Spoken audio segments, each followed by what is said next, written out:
संपूर्ण ईवी एक कंपनी होने के नाते और मैं विकास गुप्ता एक व्यक्ति होने के नाते अपने सामाजिक दायित्वों का निर्वहन करते हैं, क्योंकि हमारा मानना है कि अगर हम सभी अपने सामाजिक दायित्वों का निर्वहन करेंगे तो एक अच्छे समाज की रचना होगी और एक अच्छा समाज एक अच्छे राष्ट्र की पहली सीढ़ी है। इसी सामाजिक दायित्व का निर्वहन करने के लिए हम अपनी एक वीडियो श्रृंखला लेके आए हैं, जिससे कि हम उन लोगों के बारे में जो कि अपने व्यक्तिगत स्वार्थ से ऊपर उठकर सामाजिक दायित्वों का निर्वहन करते हैं, उनके बारे में बता सके और उससे ज्यादा लोगों को प्रेरित कर सके।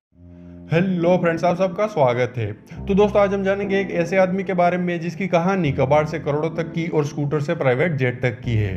दोस्तों, आज हम जानेंगे वेदांता ग्रुप के चेयरमैन अनिल अग्रवाल के बारे में। दोस्तों, अनिल अग्रवाल का जन्म 24 जनवरी 1954 को बिहार के पटना में हुआ था।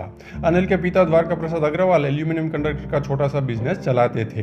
अनिल की पढ़ाई मिलर हाई स्कूल से हुई थी।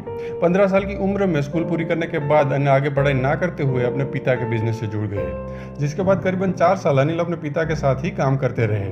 अनिल भले ही ज्यादा पढ़े लिखे नहीं थे, पर उनके सपने बहुत बड़े थे और खुली आंखों से देखे गए वो सपने पटना में पूरे नहीं हो सकते थे, जिसके चलते वो मात्र 19 साल की उम्र में सपनों के शहर बम्बई आ गए। बम्बई आकर वो रहने का ठिकाना ढूंढने लगे। चलते चलते वो आलीशान ओबरॉय होटल पहुंचे। अनिल को ये होटल पसंद आ गई थी, इसलिए उन्होंने तय किया कि ज्यादा नहीं तो मात्र एक दिन के लिए वो यहीं पे रुकेंगे। पर कम पढ़े लिखे अनिल चेक इन करने से कतरा रहे थे, पर तभी किसी ने उनकी मदद की और आखिर में अनिल होटल के अंदर पहुंच गए। होटल के कमरे में बैठे अनिल को यह महसूस हुआ कि अगर उनके बिजनेस के चलते कोई उन्हें मिलना चाहे तो उनके पास कोई ऑफिस तो है नहीं। इसलिए उन्होंने तय किया कि वो इसी होटल में कुछ दिन और रहेंगे। ये आलीशान होटल बिजनेस एड्रेस के लिए एकदम सही रहेगी। बम्बई में वो कई लोगों से मिले और कई सारे बिजनेस के बारे में इंफॉर्मेशन इकट्ठा की, जैसे कि investment, scope, return policies, bank loans वगैरह। हर तरह से सोच विचार करने के बाद अनिल ने 1976 में कॉपर वेस्ट इकट्ठा करने का बिजनेस शुरू किया, जिसमें वो अलग अलग राज्यों में फैली हुई केबल कंपनियों से कॉपर वेस्ट इकट्ठा करके उन्हें बम्बई लाके बेचते थे। कुछ महीने बाद अनिल ने सिंडिकेट बैंक से 50,000 रुपए लोन पे लेके शमशेर शर्लिंग कॉर्पोरेशन को खरीद लिया। ये कंपनी कॉपर से जुड़ी प्रोडक्ट्स जैसे कि वायर वगैरह मैन्युफैक्चर करती थी। लगभग अगले 10 साल तक अनिल ने इन दोनों ही बिजनेस में अपनी जान लगा दी, और जब उन्हें यकीन हो गया कि अब ये दो बिजनेस ट्रैक पे आ चुके हैं, तब उन्होंने एक नए बिजनेस की तलाश शुरू की, जिसके चलते उन्होंने स्टरलाइट इंडस्ट्रीज की शुरुआत की। ये कंपनी जेलीफील्ड केबल्स का निर्माण करती थी।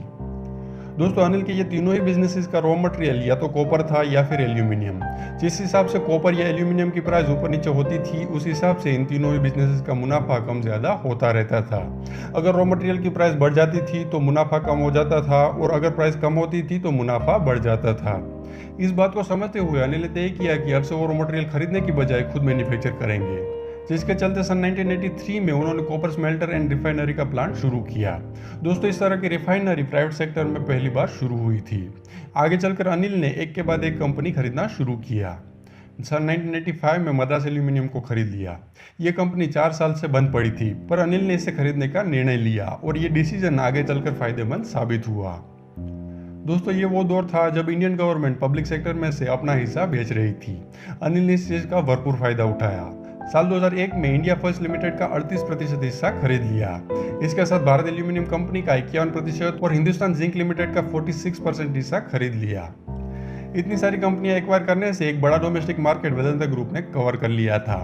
दोस्तों, इन सारी कंपनियां एक्वायर करने के बीच अनिल अग्रवाल ने लंदन में अपना कारोबार जमाया था। इसके पीछे एक इंटरेस्टिंग स्टोरी है। उन दिनों इंडिया में लाइसेंस राज चलता था, जिसके चलते हर बिजनेस और बिजनेसमैन परेशान था। अनिल अपनी कंपनीज को पब्लिक करके पैसा इकट्ठा करना चाहते थे, पर लाइसेंस राज के चलते वो ऐसा नहीं कर पा रहे थे।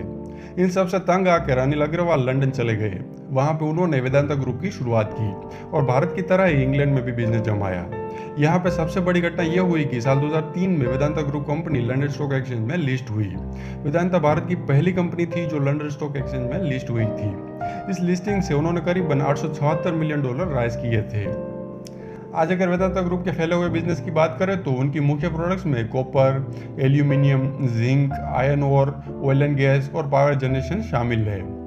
संपूर्ण ईवी सैल्यूट करता है हर उन सामाजिक उद्यमियों को जिनका उद्देश्य सिर्फ अपने लिए व्यापार करना नहीं, बल्कि अपने व्यापार की मदद से पूरे समाज में सामाजिक बदलाव लाना है। जय हिंद।